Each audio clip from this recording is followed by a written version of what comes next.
Let me ask you something uncomfortable. What if betrayal doesn't start in the bedroom, but in the silence? What if a wife doesn't wake up one day and decide to betray, but slowly drifts there? And what if the real reason has less to do with attraction and more to do with emotion? Stay with me, because this one might hit closer to home than you think. Relatable scenario. Picture this. You've been married for years. You pay the bills, you show up. You think everything's fine. Maybe not perfect, but stable. Then one day, you find out she's been texting someone else, or emotionally attached to a coworker, or worse, and your brain explodes with one question. Why? Was I not enough? Did she stop loving me? Was it just physical? Was it planned? You replay conversations, you scroll back through memories, you analyze everything. And here's the crazy part.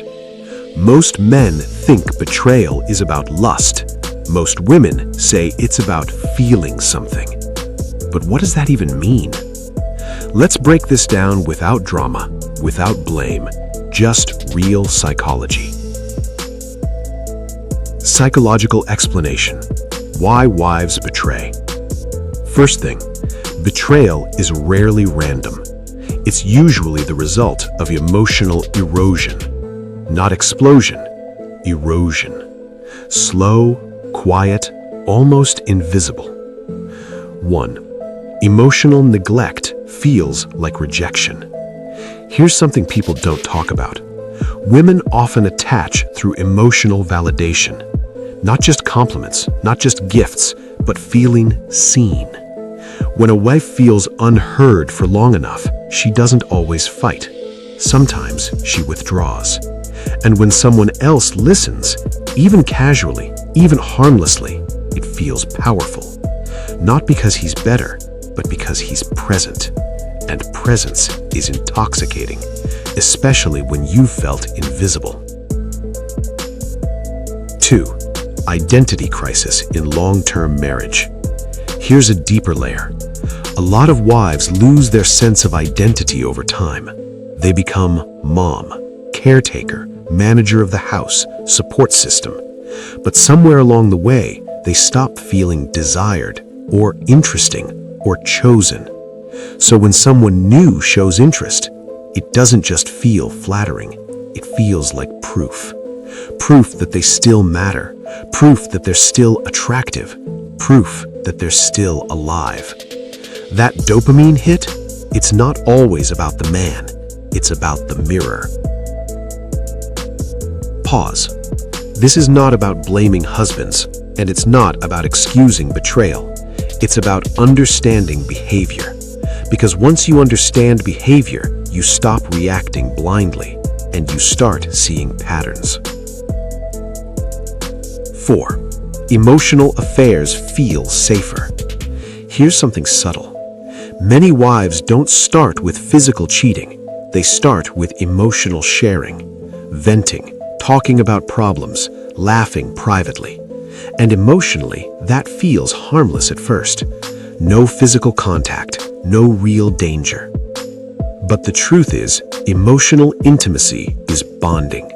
When someone becomes your primary emotional outlet, your attachment shifts, and most people don't notice that shift until it's too late. 5. The fantasy effect. Real life is boring sometimes. Routine, stress, kids, bills. Then someone new enters. No shared baggage, no arguments, no history. Just curated conversations.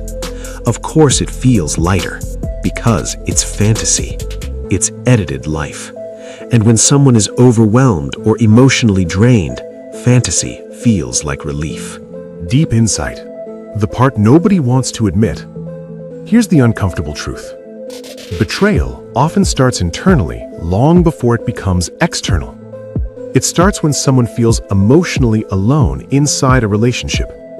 And instead of addressing that loneliness directly, they numb it, or distract from it, or seek validation elsewhere. But here's the twist. The affair partner isn't usually the answer. They're the symptom. The real issue? Emotional disconnection. And sometimes self-disconnection. Because many wives who betray aren't just disconnected from their spouse. They're disconnected from themselves, their passions, their identity, their voice. And when someone makes them feel alive again, it feels like awakening, even if it's destructive. Another pattern interrupt. But let's flip this, because this isn't just about wives. It's about human psychology. Men betray for similar emotional reasons too. Different triggers, same core needs. Validation, novelty, escape, recognition. So instead of asking, why would she do this to me? Sometimes the deeper question is, what was missing long before this happened? That question doesn't excuse behavior, but it gives clarity. And clarity gives power. Practical shifts, mindset, and awareness. Now, let's talk solutions. Not control, not paranoia, not checking phones. Real awareness shifts. Shift 1. Emotional check-ins matter more than you think. Don't just ask, how is your day? Ask, what's been on your mind lately? What's stressing you that I might not see? When was the last time you felt really appreciated? Those conversations feel small, but they prevent emotional isolation. Connection isn't built during crisis. It's built in calm moments. Shift 2. Don't let routine replace intention. Long-term relationships die quietly, not loudly. You don't need grand gestures. You need intentional presence. Eye contact, inside jokes, shared goals. Desire doesn't disappear because of time. It disappears because of autopilot. Turn off autopilot. Shift 3. Work on your own emotional awareness. Here's something powerful. The more emotionally intelligent you become, the less reactive you are. Instead of exploding or shutting down, you observe. You notice patterns early. You sense distance before it becomes betrayal. And here's the real growth move. You create an environment where emotional honesty feels safer than secrecy. That's strength, not control. A mature perspective. Let's be honest. Betrayal hurts deeply. It shakes identity. It damages trust. It creates trauma-like emotional loops. But reacting with rage alone rarely solves the core issue. Understanding patterns does. And sometimes growth comes from asking uncomfortable questions. Not to justify, but to evolve. Final emotional close. If you've experienced betrayal, you're not crazy for overthinking it. You're not weak for replaying it. Your brain is trying to make sense of emotional shock. But don't let pain turn into permanent distrust. Learn from it. See the signs. Understand the psychology. And most importantly, stay emotionally awake. Because betrayal rarely starts with a kiss. It starts with disconnection. And disconnection is preventable when awareness is strong.